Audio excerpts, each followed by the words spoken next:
Let me ask you something that might feel a little uncomfortable. If saving money was just about discipline, if it was just about skipping Starbucks or cutting Netflix, then why do so many smart, hardworking people still end up broke? People with degrees, people working full time jobs, people doing everything right. Here's the thing most finance advice won't say out loud. Broke people don't fail because they're careless. They fail because the system quietly trains them to make one specific mistake, and once you see it, you can't unsee it. Let's walk through a normal situation. You're 25 to 35 years old. You live in the US, the UK, or somewhere in Europe. You finally land a decent job. Nothing crazy, just stable. Let's say you make $4,800 a month before tax. Sounds solid, right? But then reality shows up.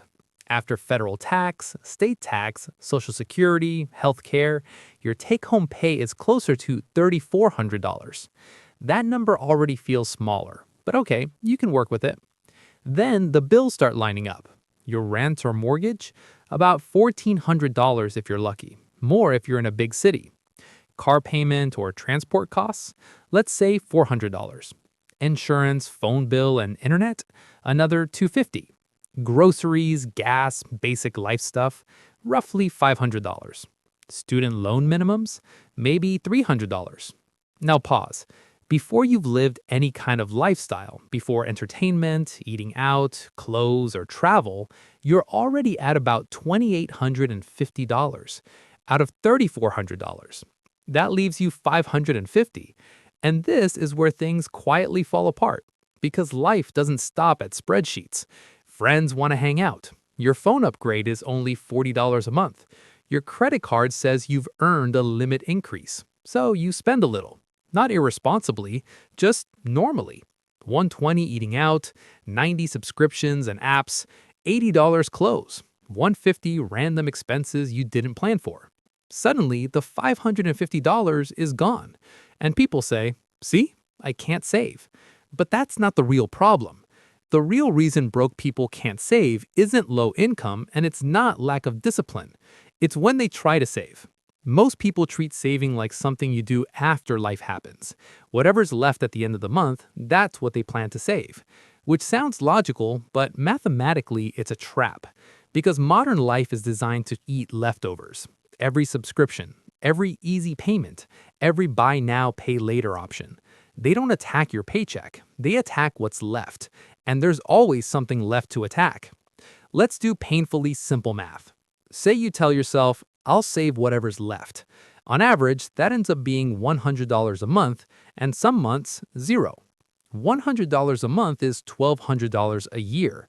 Over 10 years, that's $12,000. Now here's the part no one tells you. That same person is often paying $200 a month in car interest, $120 a month in credit card interest, $80 a month in lifestyle debt. That's $400 a month leaving their future. 400 times 12 is $48,000 a year.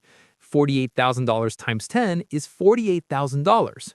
So while they're struggling to save $12,000, they're quietly leaking $48,000. Not because they're bad with money, but because the system taught them the wrong order. Here's where psychology kicks in. Humans don't experience money logically. We experience it emotionally. A paycheck feels like permission. Monthly payments feel small and harmless. Future costs feel invisible. Your brain doesn't feel a $9,000 loan, it feels a $250 monthly payment. And once your lifestyle is built around payments, saving feels like deprivation. Not because it is, but because your brain already spent the money in advance. So when someone says, just save more, your nervous system hears, give up comfort. That's why willpower doesn't work long term. You're fighting structure, not habits. Ignore this long enough and something scary happens. Your income slowly rises, but your savings stay flat. You're 40 with a better job and the same financial stress. You're not broke, you're fragile. One medical bill, one layoff, one bad month, and suddenly everything depends on credit again. Not because you failed, but because you were trained to prioritize lifestyle stability over financial stability. Now, let's flip the perspective. Financially intelligent people don't save more money.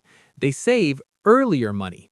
They decide what their future gets paid before the present does. Not aggressively, not dramatically, quietly. Even 300 taken off the top changes everything.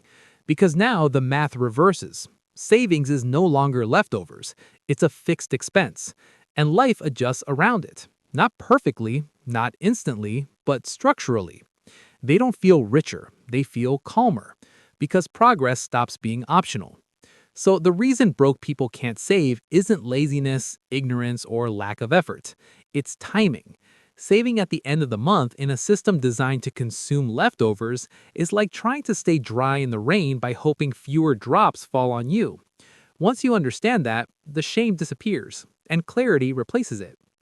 If this kind of calm, realistic breakdown helped you see money differently, you might want to subscribe.